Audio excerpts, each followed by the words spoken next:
¿Están observando alumnos? Sí, doctor, sí se ve. Ya.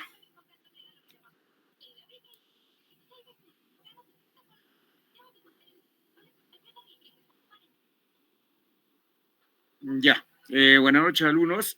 Vamos el día de hoy justamente a avanzar con dos temas. Creo que a partir de ahora vamos a tratar de hacer lo más posible, siquiera por lo menos por semana, hacer 3 temas, que es la meta, hasta que al final, la primera semana del mes de julio, ya avancemos generalmente casi el 100%, es decir, para la toma del segundo examen y también para coordinar para las notas de lo que es el examen teórico práctico, las prácticas también que tienen que hacerme llegar, los que están rotando con el doctor de Puno, para que nosotros podemos ya consolidar las otras, la total de las notas, ¿no? Entonces, ya el día de hoy avanzamos con los... desde el primer momento hemos dicho que son 24 temas, entonces ya el día de hoy vamos a hacer los 2 temas y nos faltarían 10 temas. Entonces vamos a tratar de coordinar con la delegada para que hagamos lo más pronto posible y terminar también las clases, también el curso y también ya tener notas ya de todos ustedes, ¿no? En el 100%. Y a la vez para que ustedes no se perjudiquen también, obviamente, en las notas con los otros cursos.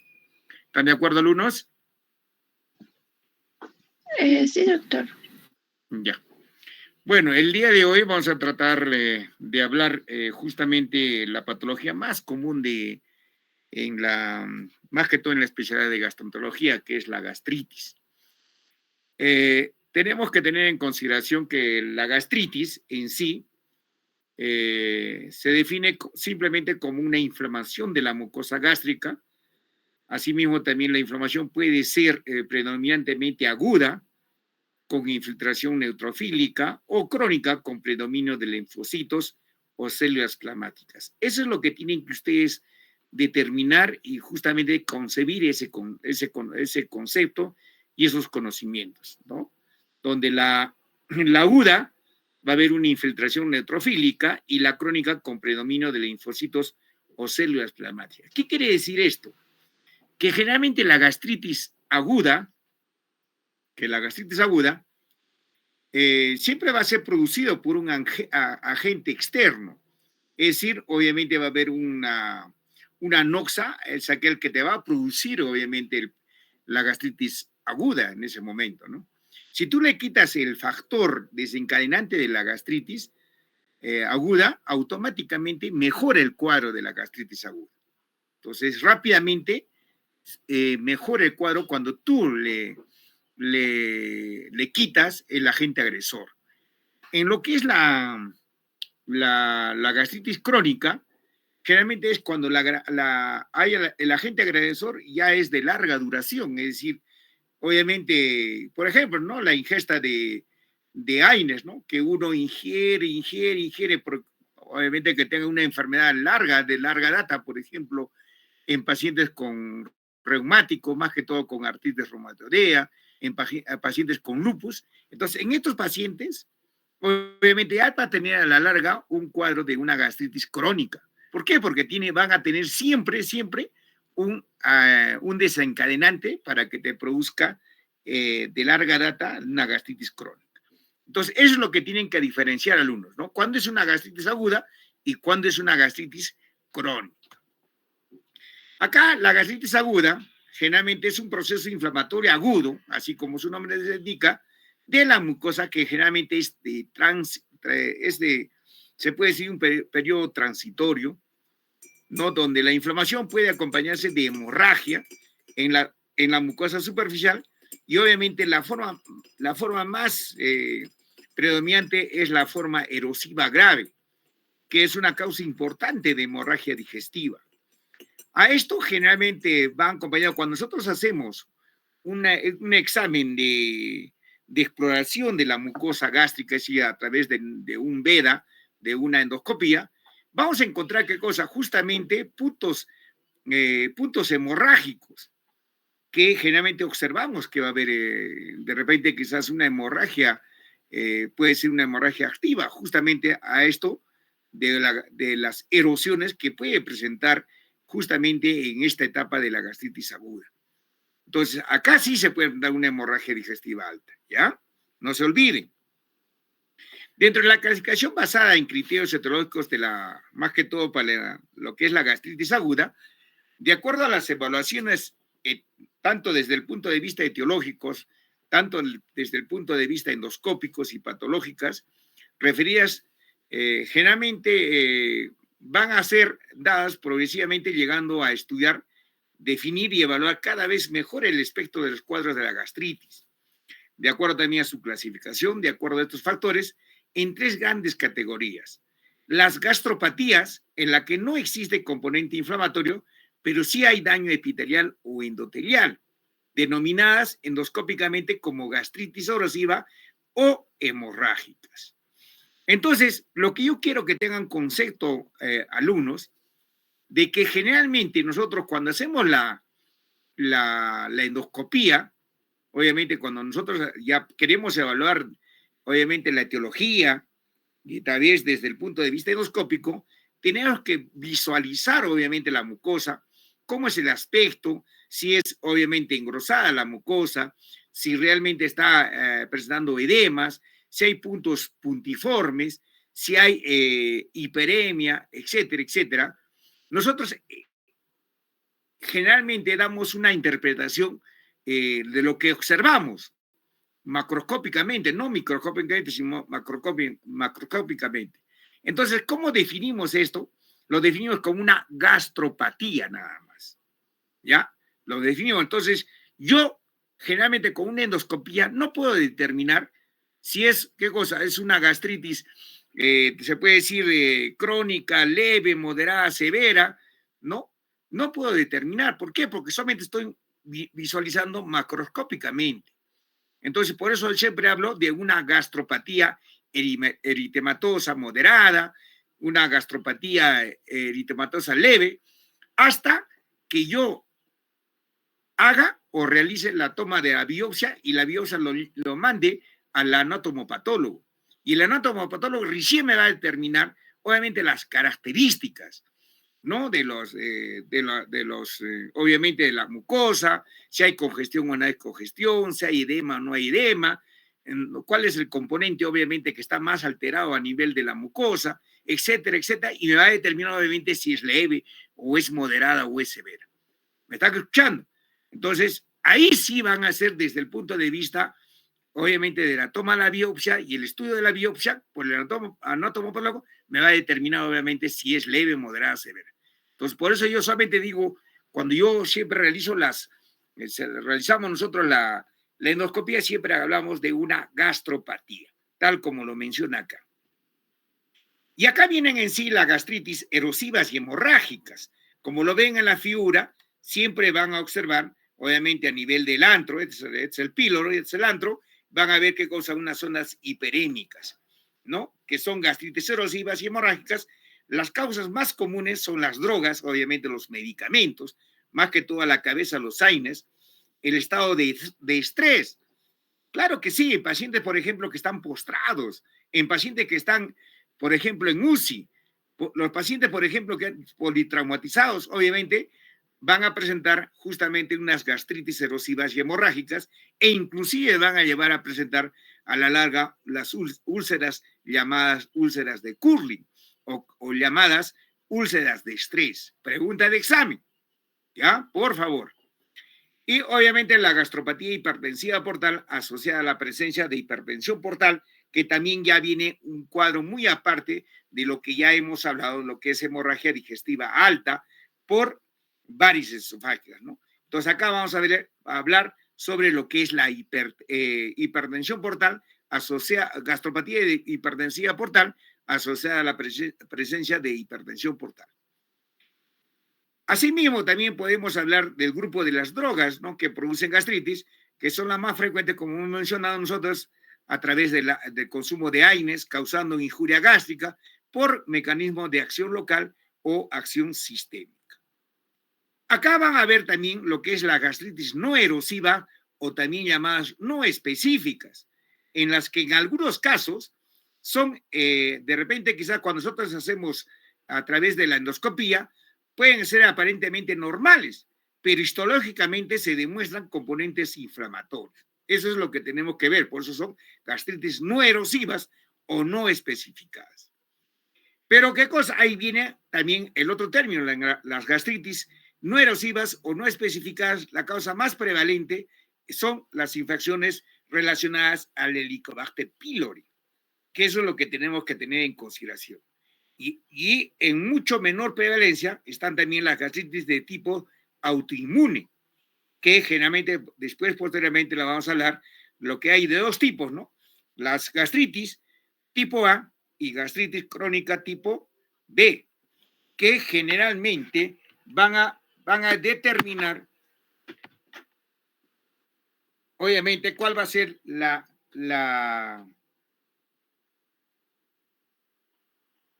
que generalmente van a ser, cuáles son las causantes de la gastritis crónica tipo A y tipo B.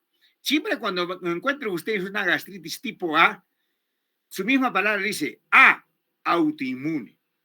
Y cuando hablamos de gastritis tipo B, o también llamado asociado a las bacterias. ¿Y quién va a estar asociado a las bacterias? Va a ser qué cosa, lo que es el Helicobacter pylori. Entonces, nunca se van a olvidar, ¿ya, alumnos? ¿Me están escuchando, no? Sí, doctor. Ya. Entonces, pregunta de examen, después no van a hacer. Entonces, tipo A, tipo B, ya saben ustedes ya.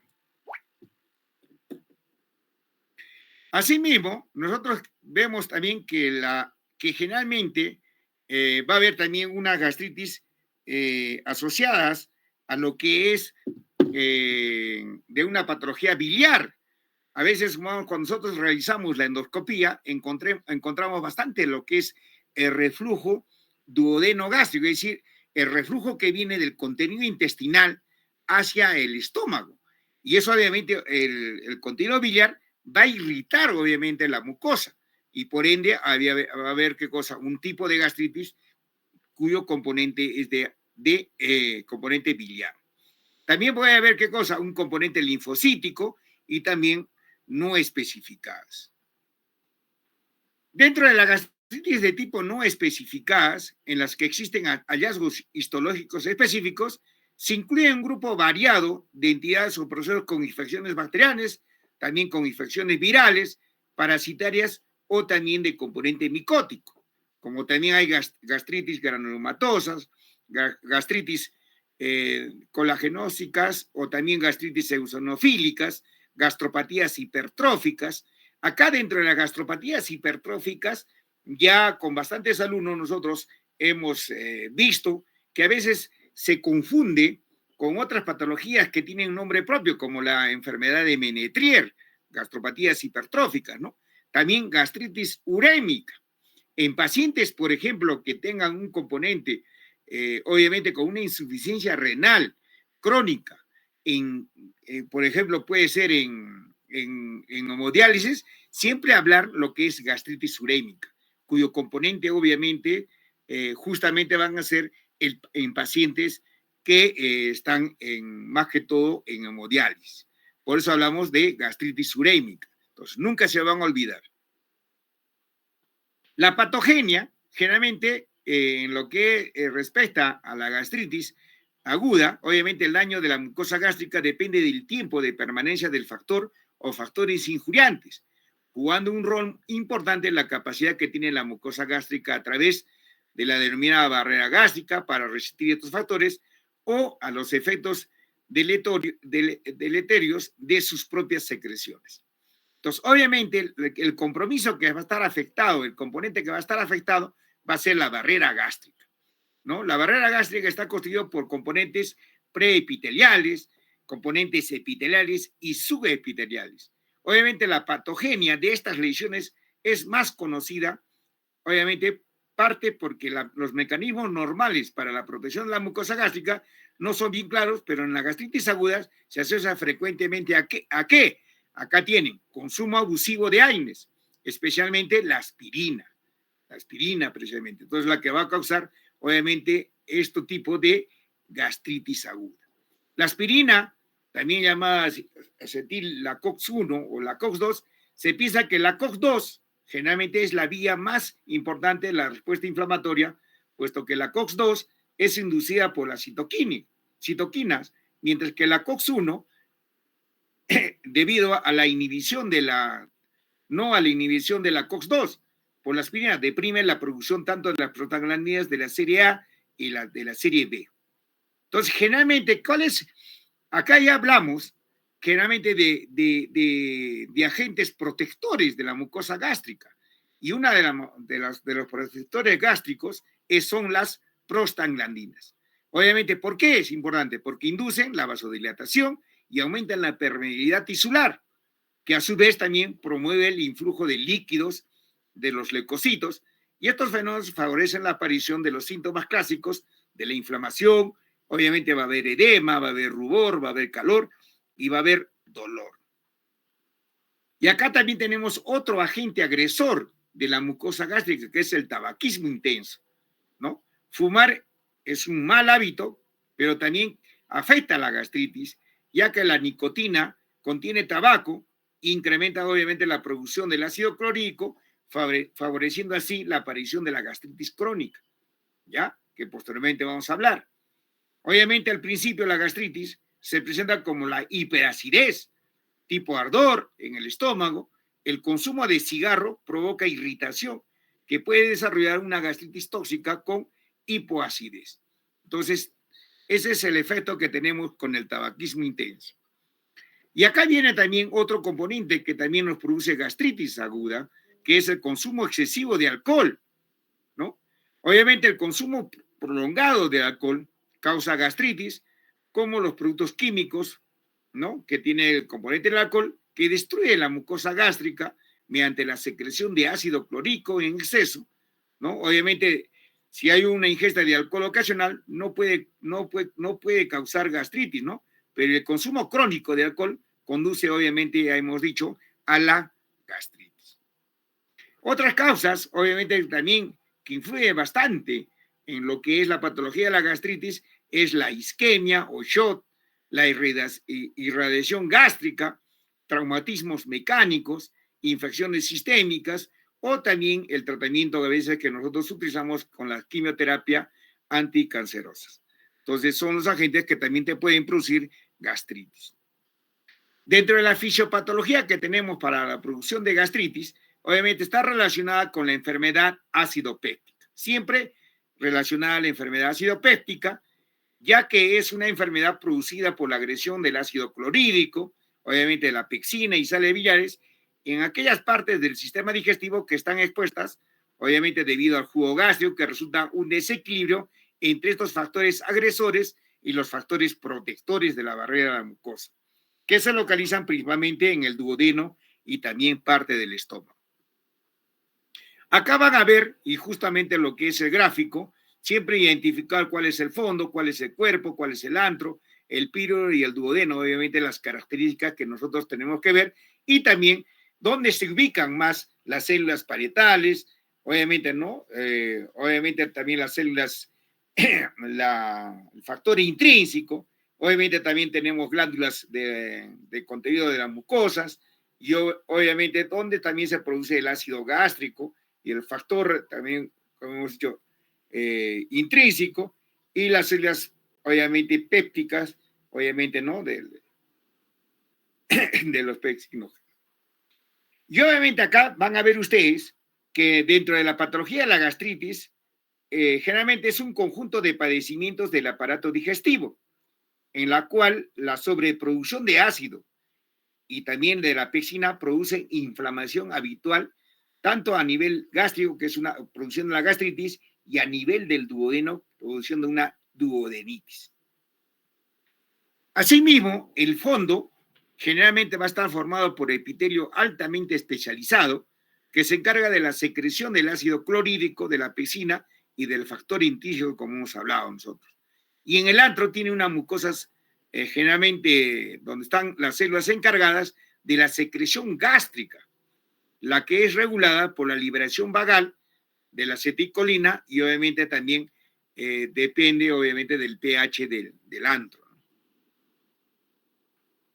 A nivel de las glándulas gástricas, o también llamadas células oxínticas, generalmente están compuestas por una serie de tipos de tipos de las células. Acá vienen, por ejemplo, las células de las mucosas superficiales que contienen gránulos mucosos, apicales y que obviamente provocan una protección contra los ácidos gástricos, además de una secreción alcalina a base de sodio.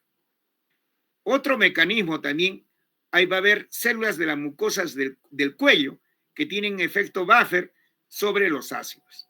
En conclusión, en la gastritis, este tipo de células están disminuidas o no hay una barrera de protección contra los ácidos, tanto del estómago, y obviamente van a provocar una inflamación.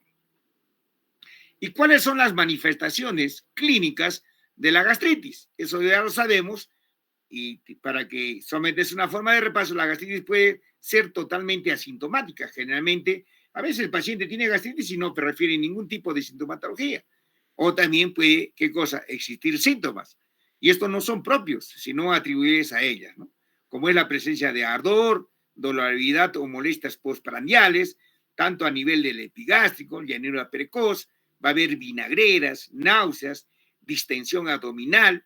Obviamente hay otros síntomas que también pueden estar presentes en la dispepsia no ulcerosa, puede haber también dispepsia a nivel de las úlceras o a nivel de las neoplasias gástricas o duodenales y aún también en el colon irritable. Eso hablamos de las dispepsias, ¿no?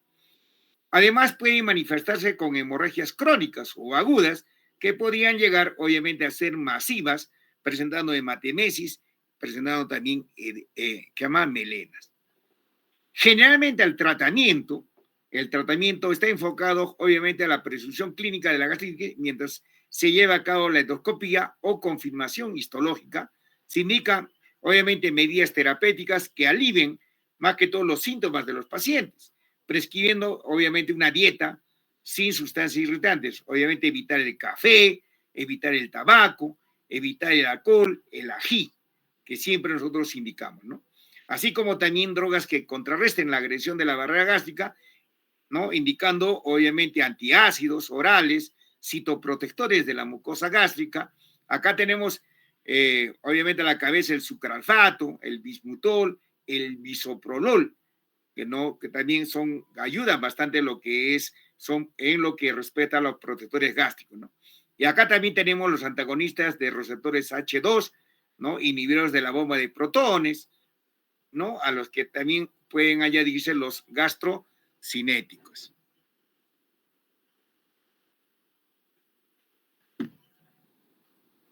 También hablamos también donde el tratamiento, obviamente la gastritis por AINES, ¿no? Generalmente presentan síntomas que pueden mejorar con el retiro solamente del AINES.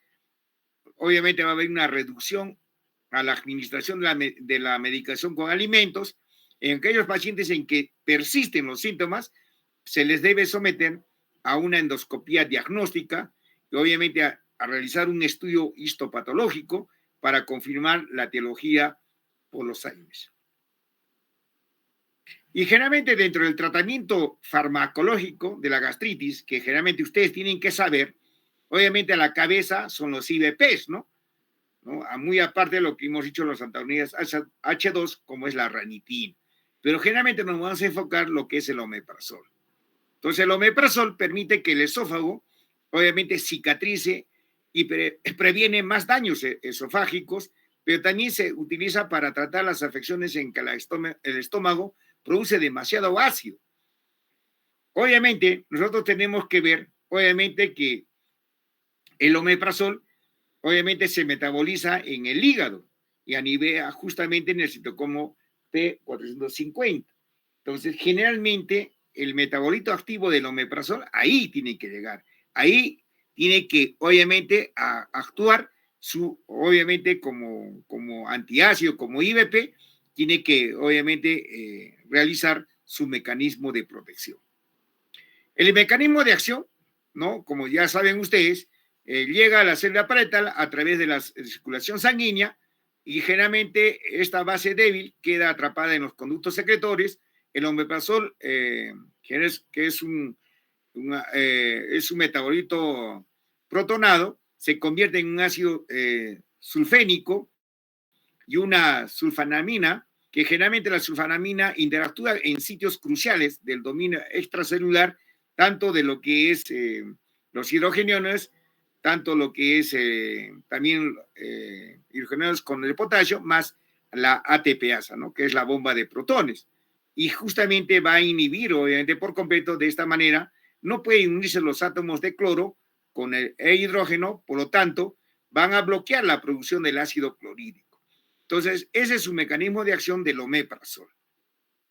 Pero el omeprazol, para que sepan ustedes, es el metabolito basal, ¿no? Es el metabolito original, como se puede decir. Pero generalmente la industria farmacológica ha diseñado múltiples, obviamente, isómeros del omeprazol. ¿Y cuáles son los isómeros del omeprazol? Obviamente tenemos el esomeprazol, pantoprazol, rabeprazol, dexlansoprazol, ¿no? Y ahora se está, obviamente, sacando medicamentos ya más en mejoría para mejorar el mecanismo de acción, obviamente que bloquean los canales de potasio, ¿no? Entonces, que ustedes lo van a conocer ya posteriormente, ¿no? Pero acá lo que yo quiero que ustedes sepan, que generalmente, ¿por qué son estos isómeros del omeprazol?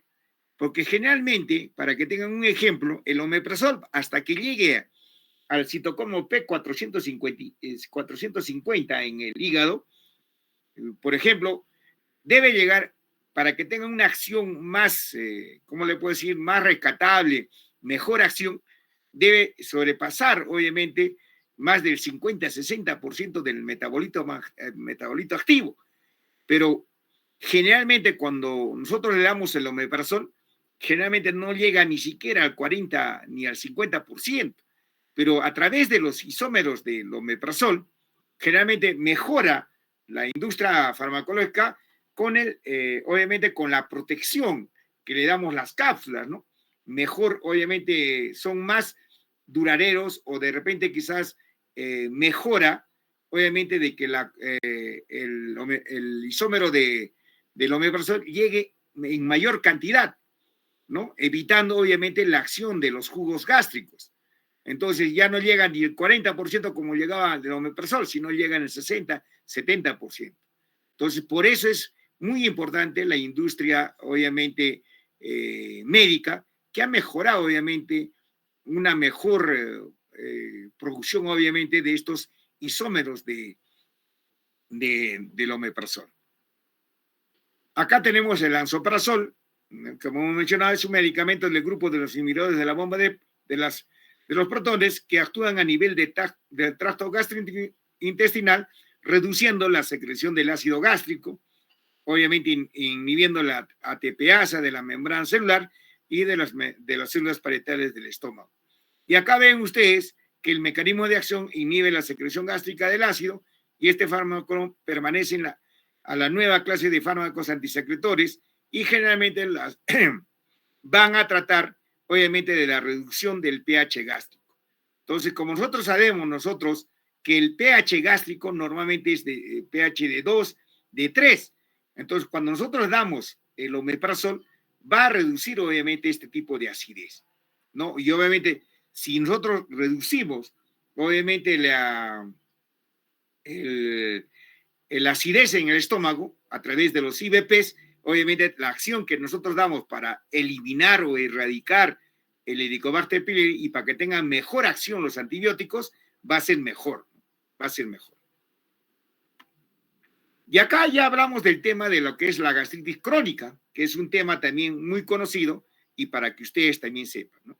La gastritis crónica se define como la presencia de alteraciones inflamatorias crónicas de la mucosa que van a producir finalmente una atrofia de la misma, van a producir una metaplasia intestinal, que se puede decir una metaplasia epitelial o intestinal, y que normalmente en ausencia de estas erosiones van a producir alteraciones a niveles epiteliales y que pueden llegar a displasias, miren, a displasias, constituyen una base para el desarrollo de los carcinomas.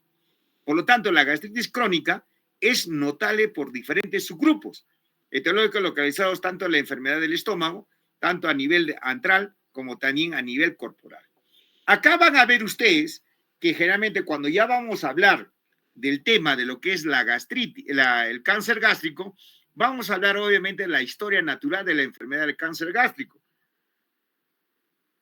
y donde vamos a tener más conocimiento en lo que respecta a la gastritis crónica, no atrófica, la gastritis crónica con metaplasia intestinal completa e incompleta, o también vamos a hablar ya lo que es una gastritis con displasia de bajo grado, moderado grado o alto grado. O también hablamos ya de una gastritis con componente, obviamente, de un cáncer in situ o de un cáncer avanzado, ¿no? Por eso es importante lo que vamos a hablar de lo que es la gastritis crónica. Dentro de la patogenia, generalmente las principales asociadas a la etiología de la gastritis crónica son las siguientes.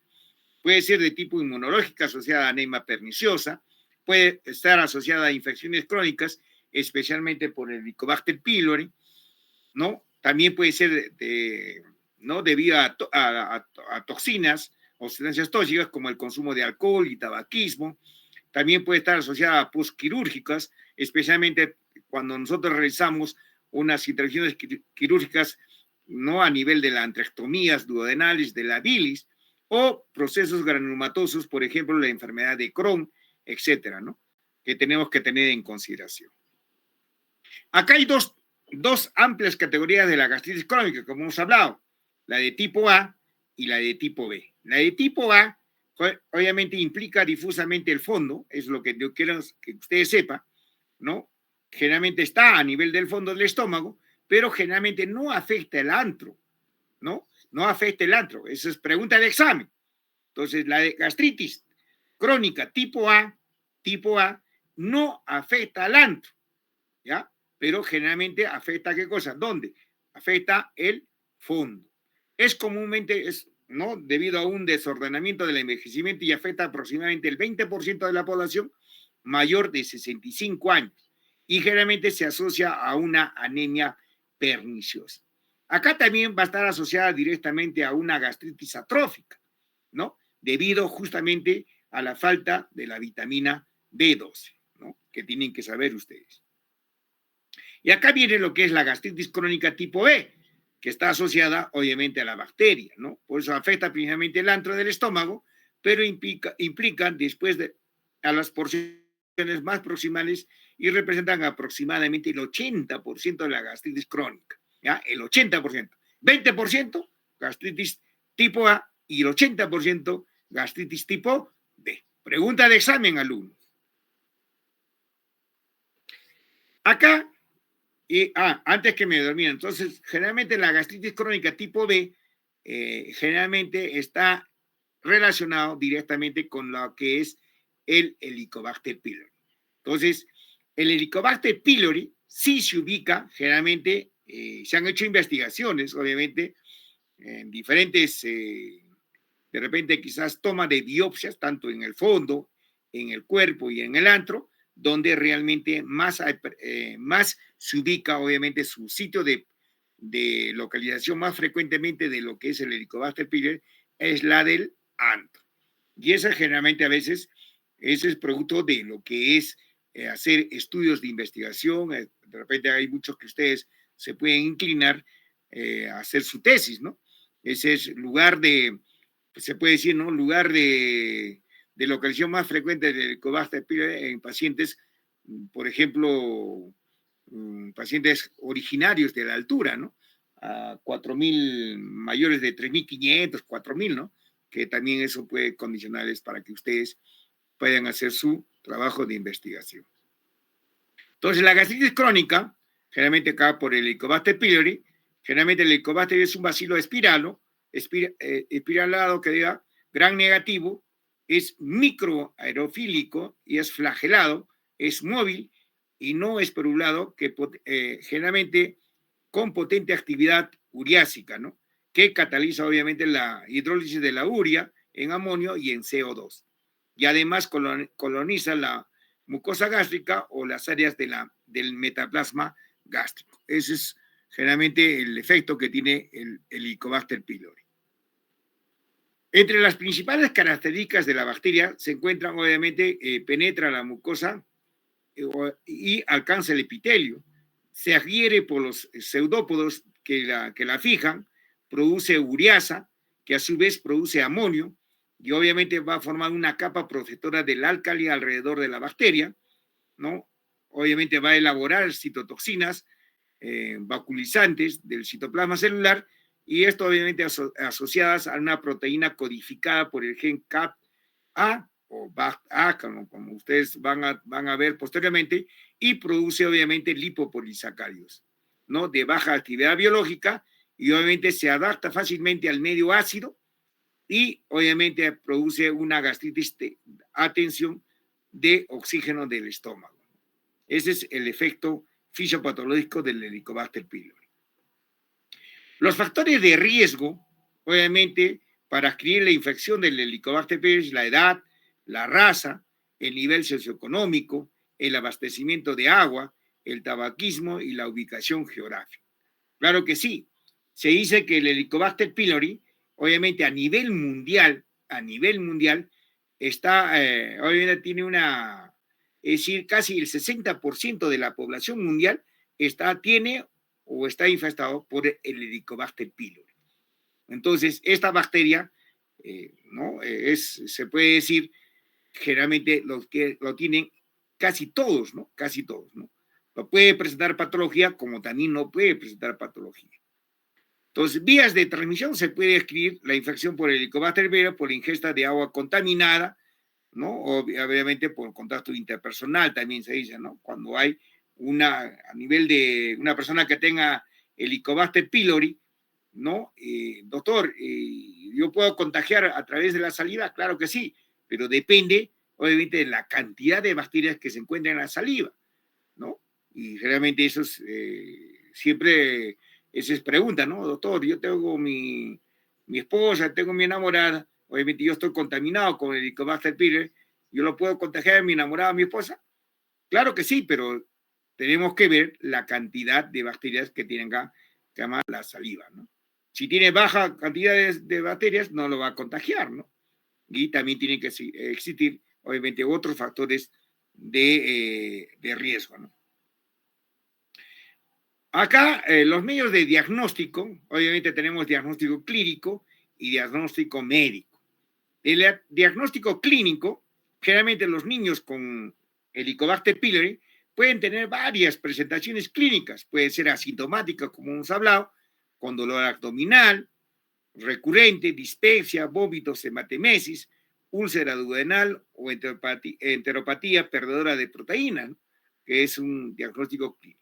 Diagnóstico médico: ya hay un diagnóstico completamente bien definido, incluye endoscopía, ¿no? La toma de biopsia, la toma también de cultivos, ¿no? La prueba de la ureasa, prueba del aliento, obviamente el inmunoglobulina G, ¿no? Sérica, el examen de ELISA, técnicas moleculares como hibridación, obviamente a través de zonas marcadas, oligonucleótidos, el DNA específico y la secuencia de genes. Acá lo que yo quiero saber y lo que yo quiero que ustedes entiendan, que generalmente, ¿no? Siempre hay toma, por ejemplo, de lo que es la toma de sangre, ¿no?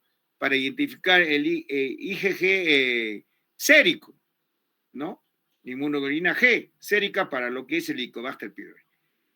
Generalmente, nosotros, como los gastroenterólogos, no tomamos importancia. ¿Por qué? Porque generalmente sabemos nosotros que el 60% de la población mundial está infectada por el Helicobacter pylori. Entonces, ¿qué va a hacer nuestro organismo? Nuestro organismo va a producir anticuerpos. ¿Ya? Es lo que tienen ustedes, ¿no? Va a producir anticuerpos.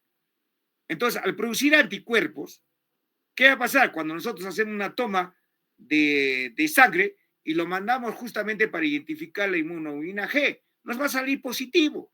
¿Por qué? Porque generalmente todos estamos infectados por el Helicobacter pylori. Entonces, particularmente para mí y para todos los gastroenterólogos o para también medicina basada en evidencias, obviamente no nos ayuda nada, absolutamente nada, para determinar obviamente si estás infectado o no en ese momento de lo que es el Helicobacter. Entonces, lo más certero y más preciso es siempre incluye qué cosa, el diagnóstico endoscópico, la toma de biopsia, obviamente a través de los cultivos, y las pruebas de ureasa o pruebas del aliento. ¿Me han entendido alumnos, no es cierto? Sí, doctor.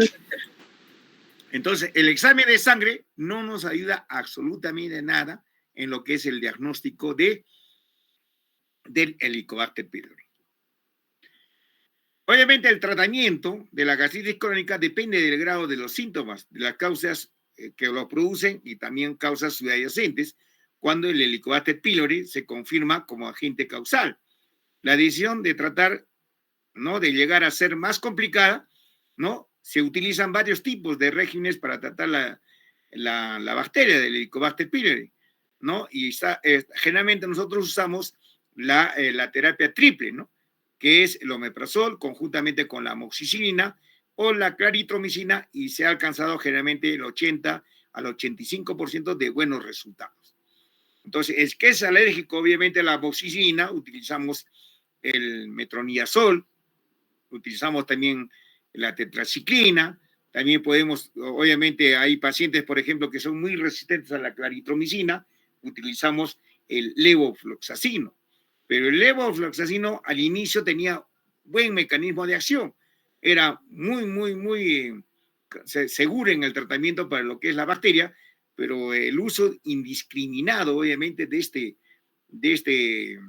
tipo de medicamentos que es la levofloxacino, obviamente que es un aminoglucósido, obviamente ha perdido su poder, obviamente, contra el Helicobacter pylori. Entonces, sabes, mucha resistencia, ¿ya? Mucha resistencia. Y obviamente también hay tratamientos obviamente tratamiento para lo que es el Helicobacter pylori de cuádruple, ¿no? Donde ya utilizamos los sales de bismutol, ¿no? Que mejora obviamente, y el rendimiento de la erradicación obviamente es altísimo, generalmente es casi alrededor del 90-92%, ¿no? Entonces, el tratamiento cuádruple es más exitoso, pero siempre nosotros iniciamos con el tratamiento obviamente triple, ¿ya? No, nunca se van a olvidar. Y eso sería todo con respecto a lo que es la gastritis aguda, la gastritis crónica y obviamente el gran, se puede decir, la vedette de los gastroenterólogos que justamente vienen diferentes pacientes, obviamente con esta patología que es la gastritis, ¿ya? Entonces ya tienen ustedes ya los conocimientos para que ustedes puedan seguir, obviamente, diagnosticando y tratando la gastritis.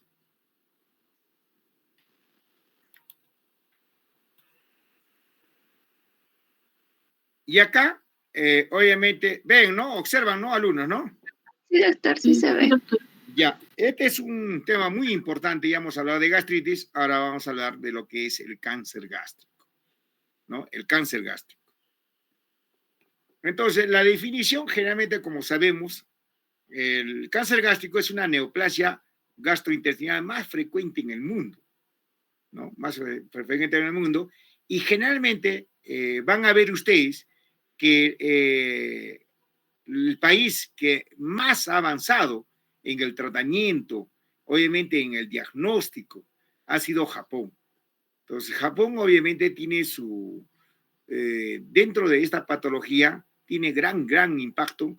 Obviamente nosotros como gastroenterólogos bastante rescatamos obviamente sus avances, obviamente sus conocimientos científicos justamente de la escuela japonesa, ¿ya? De la escuela japonesa.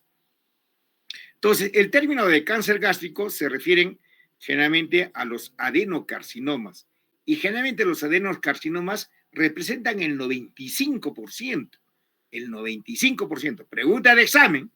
Entonces, el término cáncer gástrico se refiere, ¿qué cosa? Generalmente a los adenocarcinomas y representan el 95%, que generalmente es diagnosticado ya en estadios evolutivos tardíos, ¿no? Ya cuando hay infiltración más allá de la submucosa o invasión a la pared gástrica. Y eso es generalmente, es muy penoso ver generalmente de que pacientes vengan ya cuando ya la enfermedad ha avanzado, ¿no? Ya cuando hay, por ejemplo, diagnósticos ya más certeros, como es el ganglio de Virchow, que ustedes lo van a ver, y esa es una característica, obviamente, de lo que es ya cuando tienen un cáncer avanzado, ¿no? Dentro de la epidemiología, obviamente la incidencia varía en diferentes países.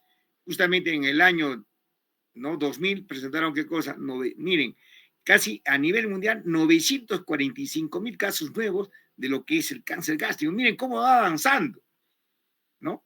Y generalmente acá en el Perú, obviamente estadísticos, generalmente el cáncer gástrico, dentro de los cánceres gastrointestinales, es el que lleva a la cabeza. Está ocupando el primer puesto, obviamente, dentro de los cánceres gastrointestinales.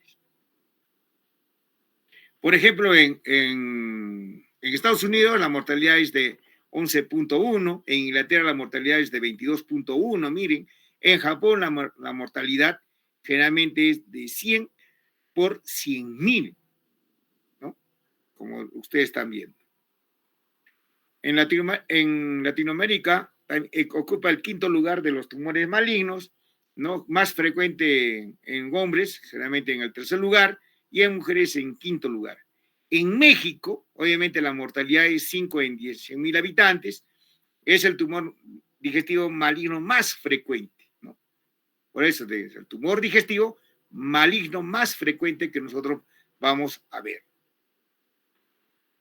Generalmente las variaciones, generalmente el cáncer gástrico, ¿no?, en la incidencia con respecto al sexo son escasas, más frecuente en hombres y muchos de 2:1, la mayor incidencia por edad se encuentra entre los 50 y 70 años, ¿no? La incidencia máxima a los 60 años, raro antes de los 30 años, raro es entre los 30 años, pero sí he tenido pacientes, a mí me dio mucha pena diagnosticar a un paciente, obviamente, que tenía 21 años, y le hice la endoscopía, vi una pequeña ulceración, obviamente irregular, con bordes un poquito elevados, tomé la biopsia y me salió obviamente con obviamente cáncer gástrico en anillo en sello, ¿no? Que van a ver ya de tipo histológico, que eso nos da ya el anatomopatólogo. Y siempre cuando ustedes ven un CA gástrico en anillo en sello, vean que tiene mal pronóstico. ¿Por qué mal pronóstico? Porque esta característica de estas células en anillo de sello es muy penetrante, ¿no? No avanza en el tamaño del tumor, sino es muy penetrante, porque el cáncer avanza, comienza obviamente con la mucosa, sigue con la submucosa, sigue con la muscular y obviamente comienza más a penetrar. Por eso es muy agresivo este tipo de tumor.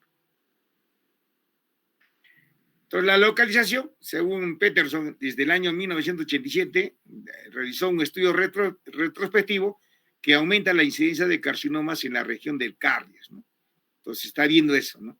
Meyer en 1987, obviamente, encontró un descenso de la incidencia de carcinomas en la región antral. Y acá van a ver ustedes, dentro de los componentes etiológicos, obviamente, para lo que es el cáncer gástrico, siempre a la cabeza, obviamente, se tiene que tener en consideración el Helicobacter pylori, ¿no?, como un agente, obviamente, factor de riesgo, obviamente, para el cáncer gástrico, ¿no? Tiene que haber componente factor genético, puede haber cambios precancerosos o también factores ambientales. Entonces, esto va a conllevar, obviamente, a lo que es la aparición del cáncer gástrico.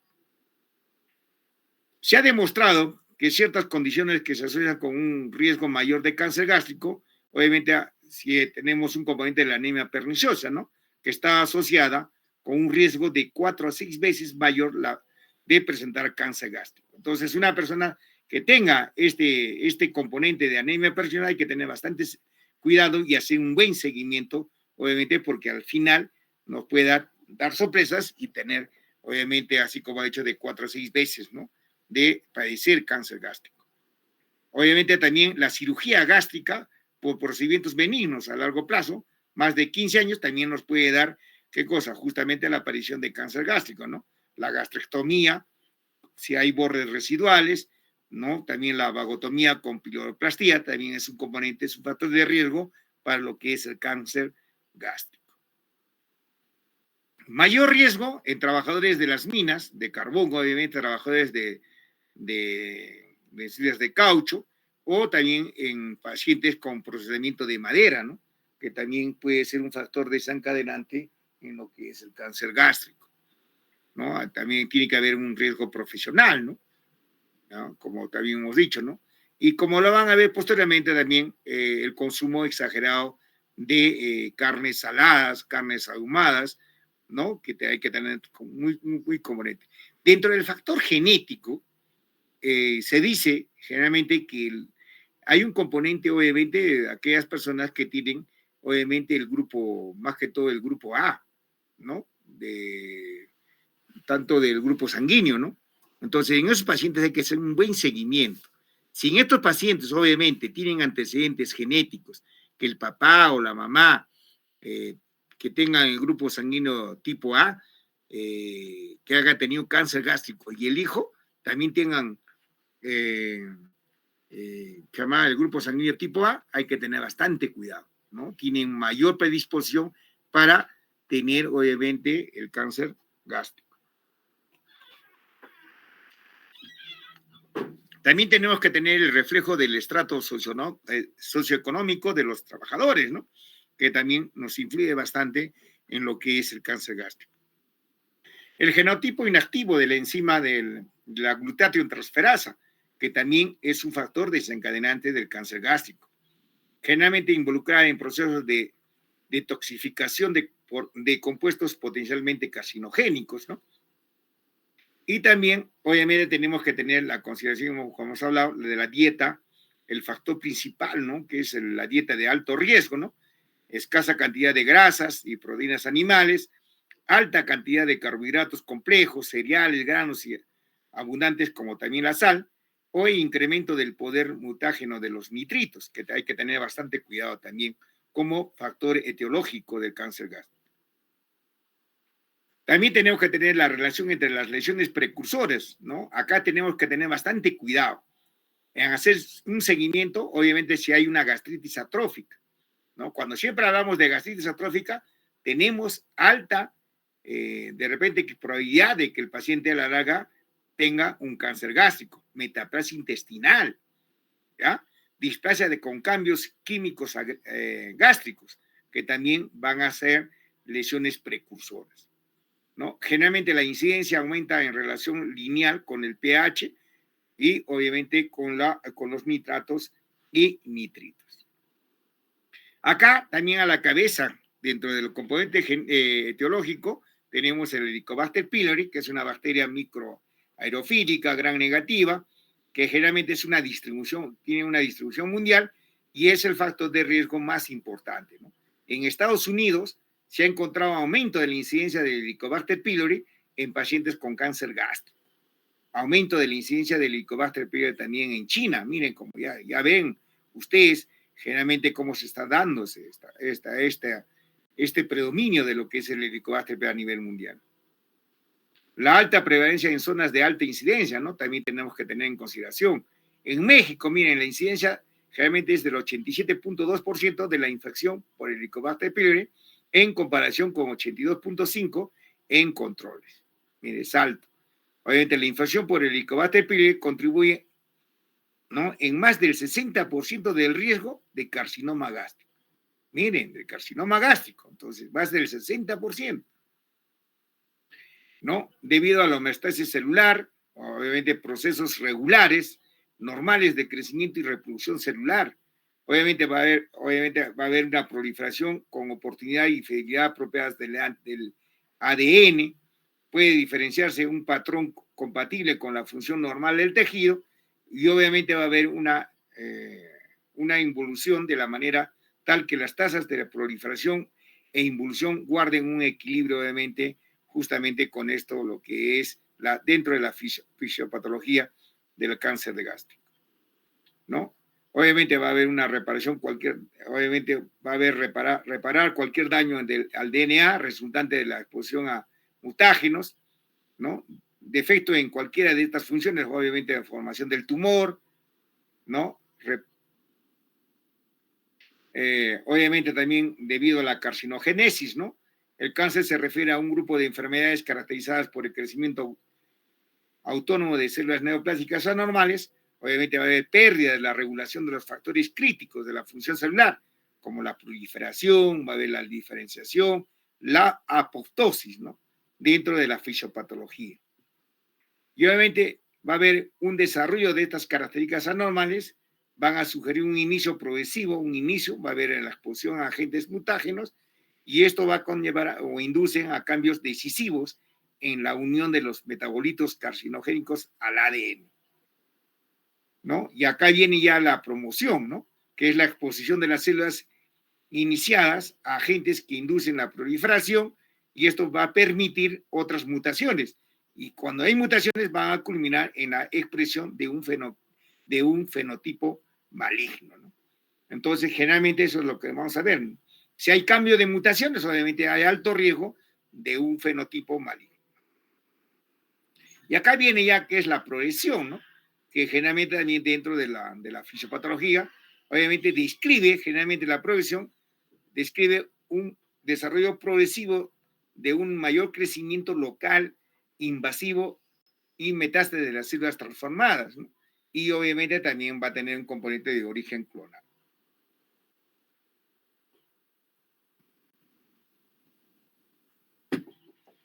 Y obviamente acá, también dentro de la fisiopatología, vamos a ver lo que es la evolución hacia la malignidad, ¿no?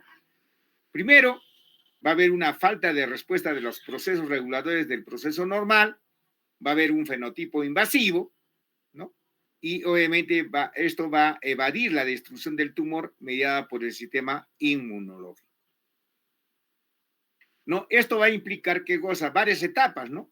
Acá, como ven ustedes, miren, ya hay la aparición de una displasia, ¿no? Va a haber alteraciones en la forma, alteraciones en el tamaño y la organización de las células epiteliales. Y obviamente va a haber, ¿qué cosa? Un compromiso en el grado de desviación de la estructura normal de las células y tejidos que van a definir a la displasia en leve, moderada, severa. Entonces hay que tener bastante cuidado, obviamente, y hacer, ¿qué cosa? Siempre los maestros que decían, obviamente, si encuentro una displasia severa, ¿qué hacer? Hacerle, ¿qué cosa? Una mucosectomía, ¿no? Retirar justamente la parte donde está comprometido, obviamente, más que todo el daño a nivel de la mucosa, ¿no? Hacemos la mucosectomía, sacamos la parte que está comprometida de displasia y obviamente esto va a regenerar y evitamos obviamente el avance del cambio hacia el cáncer gástrico. También dentro de la fisiopatología vamos a ver que las células displásicas mantienen cierto grado de control en la proliferación celular y que generalmente son reversibles una vez retirado el factor inductor, ¿no? La displasia grave se acompaña de evolución hacia carcinoma si no se interviene, ¿no? Como hemos mencionado. Y esta evolución hacia el adenocarcinoma generalmente en un 75% de los casos en el transcurso de 18 meses. Por eso es muy importante tomar medidas pertinentes y rápidas contra esta displasia más que todo en el estadio grave. En la enfermedad local, ¿no? Va a haber un tumor invasivo, confinado al tejido de origen, ¿no? En la enfermedad regional va a haber una propagación del tumor a los ganglios linfáticos y esto va a haber qué cosa que van a drenar justamente el tejido de origen, ¿no? Y obviamente también ya vas a llegar a un cuadro de metástasis, ya va a haber un establecimiento de colonias independientes en sitios distantes favorables para el crecimiento del tumor. Acá vamos a ver un término que es la condición premaligna, ¿no? ¿Qué es una condición premaligna? Es un cambio histológico en una mucosa que aumenta el riesgo de cáncer. Esa es una condición premaligna. Y obviamente va a haber cambios intragástricos asociados al desarrollo del cáncer. Ya hablamos acá lo que es la gastritis atrófica, metaplasia intestinal y pólipos gástricos. Acá lo que yo quiero que ustedes sepan, ya entramos a la metaplasia intestinal. La metaplasia intestinal hay de tipo incompleta y del tipo completa. Entonces, cuando nosotros hablamos a nivel de la metaplasia intestinal completa o incompleta, completa generalmente vamos a ver que es semejante a la estructura, obviamente, del intestino delgado.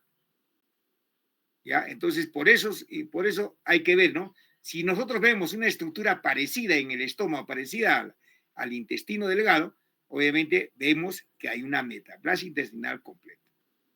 Y acá ya viene otro término que son los pólipos gástricos. Los pólipos gástricos son obviamente se puede decir, son lesiones elevadas que generalmente justamente van a ser determinantes si nosotros no tomamos una actitud, obviamente hacer una polipectomía o hacer un buen estudio de estos pólipos. A la larga estos pólipos gástricos, obviamente por la acción de algunos componentes de la dieta, obviamente obviamente de la alteración del jugo gástrico, etcétera, van a producir obviamente, van a conllevar a que haya obviamente inicialmente puede haber una metaplasia, puede haber una displasia, y esto nos puede conllevar a la larga una aparición de cáncer gástrico. Y también tenemos que ver, obviamente, el tamaño. Tamaños pequeños, obviamente, hay menor riesgo que produzca, ¿qué cosa? Cáncer gástrico. Pero tamaños grandes, ya considerados mayor de 1 centímetro, ¿no? El riesgo en relación al cáncer gástrico es directamente proporcional. Entonces, mayor tamaño, mayor riesgo de cáncer gástrico. Pregunta de examen, ¿ya? Pregunta de examen. Acá vamos a hablar de lo que es la metaplasia, ¿no? Enzimas intestinales demostrables, tipo de mucina. Va a haber una metaplasia que secreta la sulfomucina y que obviamente está considerada como lesión premaligna, las metaplasias, ¿no? La displasia precursor usualmente de la malignidad se observa obviamente en el epitelio foveolado y en metaplasia intestinal. Obviamente tenemos bastante cuidado en la displasia.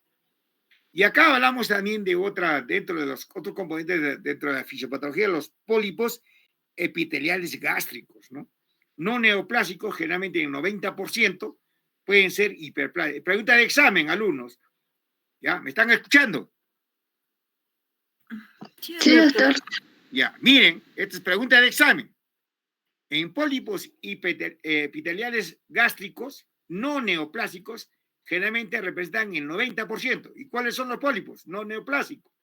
El pólipo hiperplásico, pólipos glandulares fúndicos, poliposis hamartomatosa de Peutz-Jeghers, ¿no? Los pólipos fibrosos inflamatorios. Esos son pólipos no neoplásicos y generalmente representan el 90%. Y generalmente los neoplásicos, que son el 10%, son aquellos que están asociados a los adenomas, a los adenomas gástricos. Por eso, cuando nosotros tomamos una biopsia, ¿no? Indistintamente que sean no neoplásicos o neoplásicos, tenemos que tomar sí o sí muestra de ese pólipo, ¿no? Muestra de ese pólipo. Y siempre nosotros le ponemos descartar si es pólipo adenomatoso o es pólipo hiperplásico. Si es adenomatoso, tenemos alta probabilidad de que este paciente a la larga, si nosotros no hacemos una adecuada intervención, esto a la larga nos va a conllevar o va a tener el paciente un cáncer gástrico. Por eso es importante.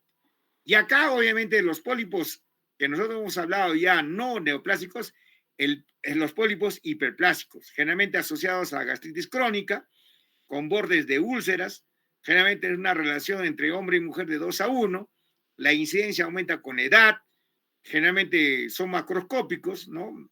la mayoría son pequeños sésiles a nivel antral, la mayoría son únicos, generalmente de 20 a 25% son múltiples, y en la microscopía, en los pólipos hiperplásicos, vamos a ver una mezcla variable del epitelio foviolar hiperplásico, vamos a encontrar glándulas con dilatación quística, la lámina propia con células inflamatorias, y también vamos a encontrar con fibras musculares lisas. Entonces, esa es la característica generalmente de un pólipo hiperplásico. Y generalmente lo que es acá un pólipo adenomatoso. Entonces, ¿qué es un pólipo adenomatoso? Son pólipos solitarios, generalmente lo vas a encontrar a nivel del antro, ¿no? De localización más frecuente, generalmente son más de 2 centímetros.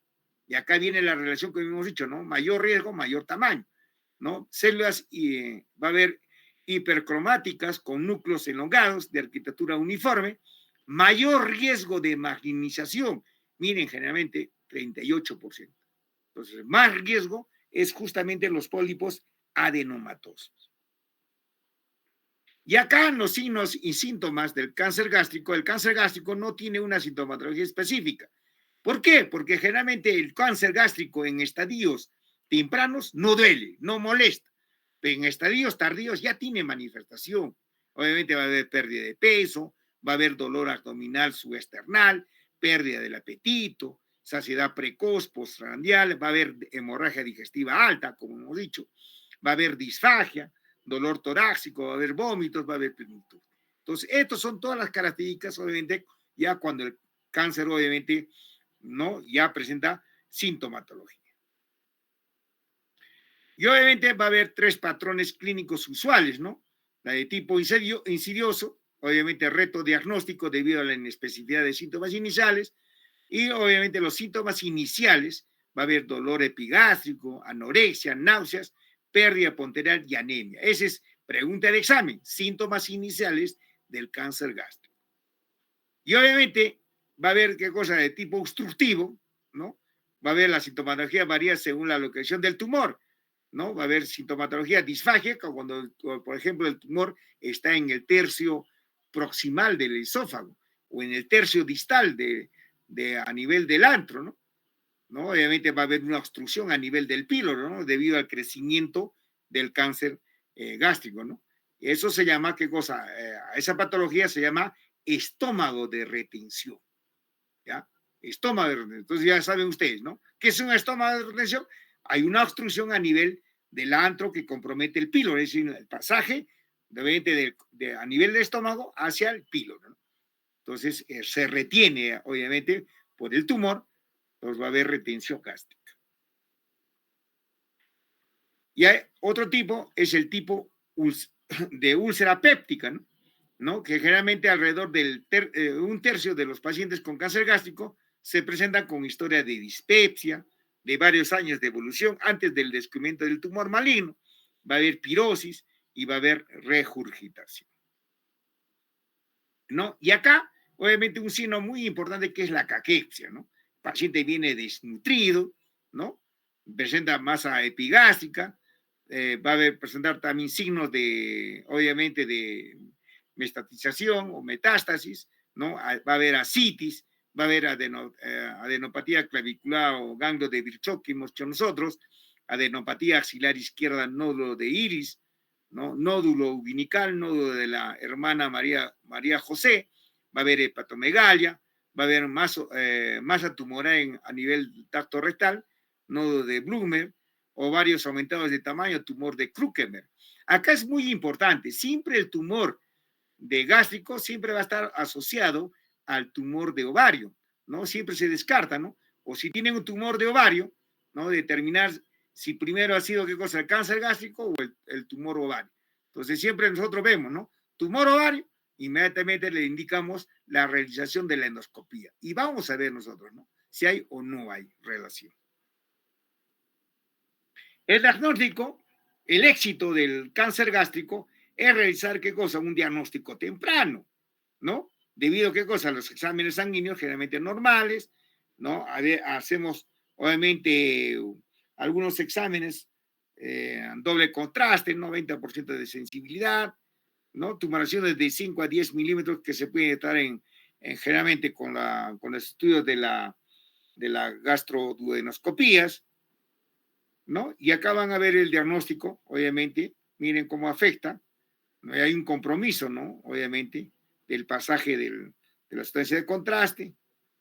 Y esta es la clasificación, obviamente, que nosotros utilizamos y que vemos generalmente en lo que es la lesión precancerosa, cancerosa, incipiente o temprana. Acá generalmente es el éxito y eso es lo que nosotros queremos diagnosticar y que ustedes también tienen que tratar de validar, obviamente, esta escuela japonesa que nos ayuda justamente en esta clasificación, ¿no? Es el cáncer incipiente o temprano, ¿no? Tumores que comprometen solamente a la mucosa y submucosa. Es el éxito lo que se quiere nosotros. Si hacemos nosotros, ¿no?, una endoscopía y tomamos biopsia y vemos, obviamente, de que solamente el compromiso es mucoso y submucoso, podemos, ¿qué cosa? Dar un tratamiento definitivo, un tratamiento erradicador, obviamente, de cáncer, ¿ya? Entonces, podemos clasificar acá de tipo protruido, ¿no? Si es protruido, obviamente, como saben ustedes acá, miren, hacia arriba, ¿no? De tipo 1, de tipo 2A o 2B, ¿no? Si es elevado, si es plano, si es deprimido, y si es, por ejemplo, de tipo 2C o 3, ya hablamos de un tipo excavado. Entonces, eso es lo que es la clasificación japonesa de un cáncer incipiente o temprano. Pregunta de examen: protruido, superficial, puede ser elevado, plano, deprimido y excavado. ¿Ya? Pregunta de examen. Y acá van a ver ya la otra clasificación también que es muy, muy utilizado, es en el cáncer avanzado, ¿no? Y esta es la clasificación de Borman. Y esta es la clasificación de Borman, alumnos. Entonces, la de tipo 1, tipo 2, tipo 3 y tipo 4. La de tipo 1 es de tipo polipoide o fungoide. Mira, de tipo de como un hongo, ¿no? Tipo 1. Y la de tipo 2 es de tumor ulcerado con bordes sobresalientes, miren. Ulcerado con bordes. Pero ya compromete qué cosa. Todos estos tumores compromete qué cosa. Miren acá, esta es la submucosa ya compromete qué cosa. La muscular. Acá también el excavado, en el tubo ulcerado también ya compromete la muscular. Y acá en el tumor ulcerado infiltrante, miren cómo ya el tumor de tipo 3, cómo ya compromete, ¿no? Ya más avanzado, y obviamente la rinitis plástica, ¿no? Que es la de tipo 4, ¿no? Ya cuando no se puede, ya abarcado totalmente el estómago, ¿no? Por eso le hablamos de rinitis plástica. Pregunta de examen, tanto lo que es en el estadio que llama, se puede decir, ¿no?, como hemos mencionado, en la lesión precancerosa o incipiente o temprana, o como la de tipo avanzado. Y acá tenemos la clasificación de Lauren. Realmente es una clasificación desde el año 1965 que utilizamos bastante. Acá nos ayuda bastante si es un tipo de cáncer gástrico de tipo intestinal o de tipo difusa. La de tipo intestinal generalmente son o afecta zonas de alta incidencia, obviamente el cáncer gástrico de tipo ambiental, generalmente asociado a gastritis atrófica y metaplasia intestinal, y generalmente predomina en varones. Y la de tipo difuso, ¿no?, tiene una frecuencia similar en regiones de alto y bajo riesgo, más que todo asociado al componente genético, pobremente diferenciado, células infiltrantes y células en anillo de sello, como hemos dicho nosotros, como mencionaba, de tipo difuso, y generalmente predomina en mujeres, ¿no? Predomina en mujeres. Entonces acá, siempre pregunta de examen, ¿no? Según la clasificación de la UREC, ¿no?, el sea gástrico difuso es más predominante en varones o en mujeres, ¿no? Ya saben ustedes, más predominante en mujeres. Y acá es el criterio, obviamente, de siempre lo que más se utiliza, el TNM, justamente para catalogar justamente el estadio. Y obviamente si nosotros diagnosticamos o determinamos un buen estadio, damos también un buen tratamiento, tanto médico o tratamiento quirúrgico, pero generalmente quirúrgico, ¿no?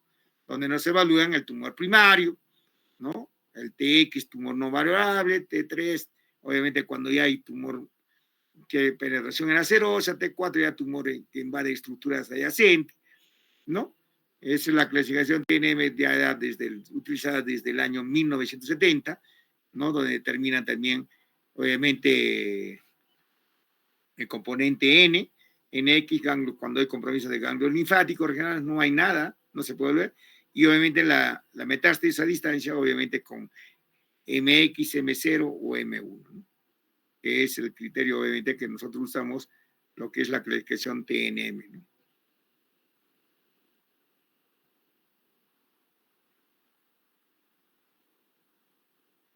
Y acá van a ver ustedes siempre lo que tenemos que tener valores, obviamente, las partes, obviamente, del componente del estómago, ¿no? ¿No? La mucosa, la submucosa, la muscular propia, la serosa, ¿no? Que tenemos que tener siempre, y obviamente estructuras contiguas, ¿no? Que ya afectan, obviamente, la penetrancia del cáncer, ¿no? El pronóstico que van a ver ustedes, miren la supervivencia a los 5 años, como veamos, miren ustedes, cuando hay un estadio 1A, estadio 1B es el 50%, cuando hay un estadio 2, ¿no? 29%, un estadio obviamente 3A, un estadio 3B, un 13%, y miren ya cuando hay un estadio 4, miren la supervivencia a los 5 años es del 3%, obviamente con una catalogación o un estadio T4, con N2 y M0, ¿no? O cualquier T o cualquier M o M1. Todos estos van a conllevar al estadio 4. El diagnóstico, obviamente, el gold estándar siempre es la endoscopía, que es el mejor método diagnóstico. ¿Por qué? Porque nosotros ingresamos, visualizamos el tumor y obviamente obtenemos la muestra directa, que es la biopsia, ¿no? Y obviamente, siempre hemos dicho, cáncer, si hablamos de cáncer o neoplasia maligna, siempre tomamos la biopsia. Y si no hay un resultado de la biopsia, no podemos hablar absolutamente nada. ¿Ya? Entonces, la biopsia es vital en lo que es siempre patología de cáncer. ¿Ya? Nunca se olviden, alumnos, ¿ya? No, en la endoscopia obviamente nos determina la visualización directa de la lesión, la obtención de biopsias, lo cual incrementa la exactitud diagnóstica, la confirmación del cáncer gástrico, obviamente, miren, en una biopsia podemos determinar el 70% de cáncer, si hay cáncer gástrico o no. En 4 biopsias, 95%. Pregunta de examen. Y en 7 biopsias, 98%. 98% de certeza de cáncer gástrico. ¿Han escuchado algunos, no? Sí, doctor. Sí, doctor. No se duerman porque después se los voy a preguntar. Y acá van a ver, miren ustedes, el diagnóstico, ya con la endoscopía, miren ustedes, una pequeña úlcera, mira, bordes irregulares, ¿no? Y obviamente los bordes a veces también son elevados, son deprimidas, y tomamos siempre de los bordes, siempre tomamos la biopsia. Acá de igual manera, miren ustedes, es una lesión en el estómago, tomamos la biopsia y nos determina también. De igual manera, ya es un cáncer avanzado, ¿no? Miren acá, también miren peor, ya hay una úlcera más infiltrante, ¿no? Es como una rinitis ya tipo 4, ¿no? Rinitis plástica, ¿no? El diagnóstico también nos puede ayudar en una tomografía, ¿no? Con una predictibilidad para la resecación de tumores, ¿no? Con un valor predictivo positivo del 91% y un valor predictivo negativo generalmente el 90%, ¿no? También nos ayuda bastante lo que es la econdoscopía o el ultrasonido endoscópico, ¿no?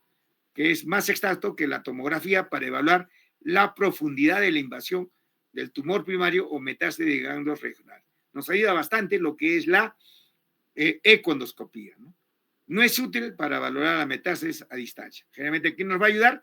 Metástasis a distancia es la tomografía. Miren acá es el estómago, miren el compromiso del tumor. De igual manera, miren ustedes acá, miren cómo hay un engrosamiento obviamente de la pared gástrica, ¿no? Que nos va a determinar ya la presencia de la tumoración. De igual manera, miren ustedes acá, las dos flechas, miren ya la afectación y el crecimiento exofítico del tumor. De igual manera, ya miren ustedes, ya, ¿qué hacer en este paciente? Miren acá, Con estas flechas van a ver la tumoración, miren las paredes y hay metástasis, ¿no? Metástasis a distancia. Y el órgano más accesible, más rápidamente, es obviamente el hígado, ¿no? Que van a ver ustedes, ¿no? Que es el más, obviamente, el órgano que va a estar más afectado para la metástasis. Y esta es la endoscopía, miren ustedes, y miren el avance, obviamente, el tamaño del tumor, ¿no? También la paroscopía también valora enfermedad peritoneal en pacientes con enfermedad metastásica o alta, no hay alta, de repente tenemos alta sospecha, exactitud generalmente el 91.6%, la endoscopía con fluoroscopía e imagen por espectroscopio, ¿no? Hay una visualización de lesiones malignas y premalignas, ¿no? Obviamente el diagnóstico también podemos hacer a través del CA-19, sensibilidad, miren, es bajo, 68.6%, el CA, obviamente sensibilidad del 38.2%, y obviamente el aumento de la cifra normal del CA-19 a 80 unidades por mililitro eleva la especificidad hasta el 100%, y la sensibilidad se mantiene en un 53.1%. ¿No? Marel y colaboradores, obviamente, miren, ustedes han determinado el CA-19 con el CA-79.4, útiles para detectar recurrencias tempranas del cáncer gástrico. Únicamente los valores positivos del CA-72.4 deben considerarse específicos para la recurrencia tumoral, ¿no? Siempre hacer un diagnóstico diferencial, obviamente con cáncer gástrico, úlcera péptica, pólipos gástricos, linfoma gástrico primario, sarcoma gástrico, tumores carcinoides y la enfermedad de Menetrier. La enfermedad de Menetrier también es una lesión premaligna para lo que es el cáncer gástrico. Y obviamente el tratamiento siempre estadiar con la tomografía, la ecografía, la laparoscopía, siempre iniciar evaluación para la cirugía o quimioterapia y lograr una resección completa curativa si es posible, ¿no?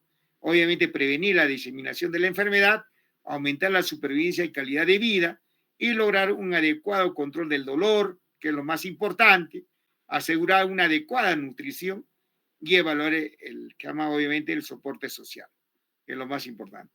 Y acá el tratamiento siempre hacer una resección quirúrgica, ¿no? Dar un tratamiento endoscópico, terapia adyuvante o terapia paliativa, ¿no? Que es lo más adecuado para lo que es la forma justamente del tratamiento.